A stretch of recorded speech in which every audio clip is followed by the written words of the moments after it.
Адам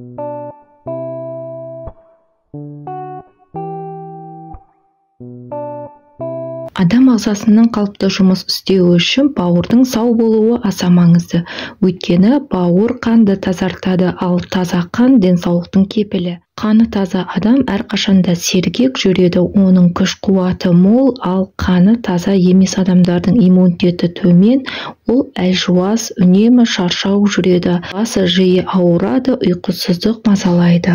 Қан айналымы кезінде қан бауырдан өтіп, одан зиянды заттар сезіледі. Осы заттар, егер денсаулық жақсы болса, зат алмасуы қалыпты болса, табиғи жолмен сыртқа шығарылады. Бауырдың ластануы немесе май басуы көрсетілетін негізгі белгілері мынадай: бастың жиі ауруы, оң жақ қабырғаның асты ауырады, оң жақ қабырғаның асты ауру сезілсе, іші жиі қатады, тері сарғая бастайды. Жиі кекіру, іш кебу, ауыздан темірдің иісі немесе ащы дәм сезілуі бауырдағы қалыпсыздықтан хабар береді. Бауыры таза емес адамдарда тез шаршайды, көңіл күйі үнемі төмен тартып тұрады. Адам ашуланшақ, ұстамсыз болып келеді.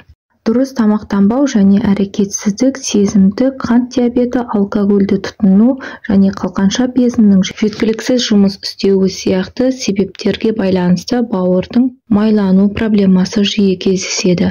Бауырда жиналған артық май бауыр циррозының жүрекке дейін көптеген маңызды ауруларға әкелуі мүмкін. Көптеген адамдар бауыр аймағындағы майдың жиналуынан зардап шегеді, және олар одан құтылудың және бауырды тазартудың ең жақсы жолдарын іздейді.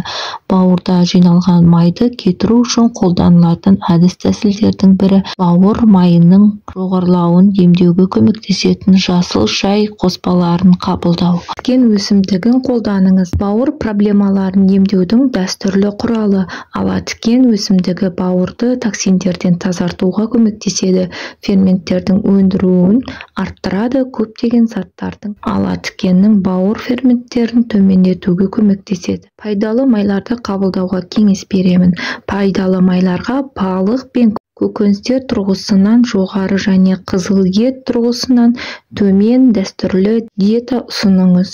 Өңделген азық-түлікті шектеуіңіз. Қантты сусындардан аулақ болыңыз. Көкөністі, тұтас дәндердің, жаңғақтар мен тұқымдарды өте көп тұтыну сияқты талшыққа бай тағамдар тұтынуды көбейтіңіз. Омега-3 май қышқылдары аптасына 2-3 рет зәйтүн майын қолданып, лосось және сардина сияқты майлы балықты жеуді ұсынамыз.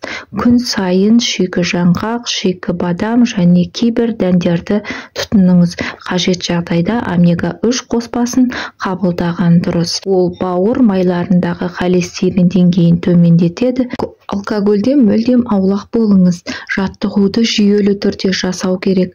Күн сайын кемінде 30 минут бойы жасалынған спорт және жаттығулар қан айналымын арттырады. Инсулинге төзімділікті және іштегі жиналған майдың массасын азайтады. Осылайша бауырда жиналған майдың мөлшері төмендейді. Осы себепті күнделікті өмір сүру әдеттеріне тұрақты жылдам жүруді де қосу керек. Күніне 1 кесе кофе ішуге кеңес беремін. Кофенің бауырдың майлануына пайдалы екендігін ғылыми зерттеулерде дәлелденді. Мұның себебі қабынуға қарсы әсер және бауырда майдың жиналуын болдырмайды. Антиоксидант С мен Е дәрумендерін қолданыңыз. Екеуі де антиоксидант болған Е және С дәрумендері бауырдың денсаулығын жақсартуға көмектеседі. Қосымша қанттан аулақ болыңыз. Бауырды жара қылатын заттардан аулақ болыңыз. 1 стақан суға жарты лимонды сығып, бірнеше апта бойы бұл сусынды күніне 2 рет ішіңіз. Бауырда жиналған майды азайтуға көмектеседі. Осылайша уақыт өте келе майлардың бауыр ауруын табиғи түрде емдейсіз. Көк шай, көк шайдың бауыр қызметін жақсартады. Сондай-ақ ағзадағы холестерин деңгейін төмендетеді және бауырда артық майлардың жиналуын шектейді. Күніне 2 кесе көк шайды ішуге кеңес береміз. Әрине, бауыр майынан құтылудың көптеген жолдары мен дұрыс емдеу әдістері де бар.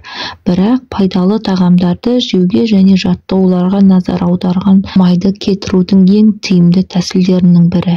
Бауыр майын емдеудің ең жақсы әдісін іздейтін, бірақ оған ең жақсы шешім өмір салтын өзгерту және дұрыс тамақтану екенін ескертеміз. Бұл видео сіздерге пайдалы болды деген сенімдемін. Маған тіркеліп, подписаться кнопкасын басып, лайк батырмасын басып кетуіңізді сұраймын. Ауырмаңыздар, ем болсын.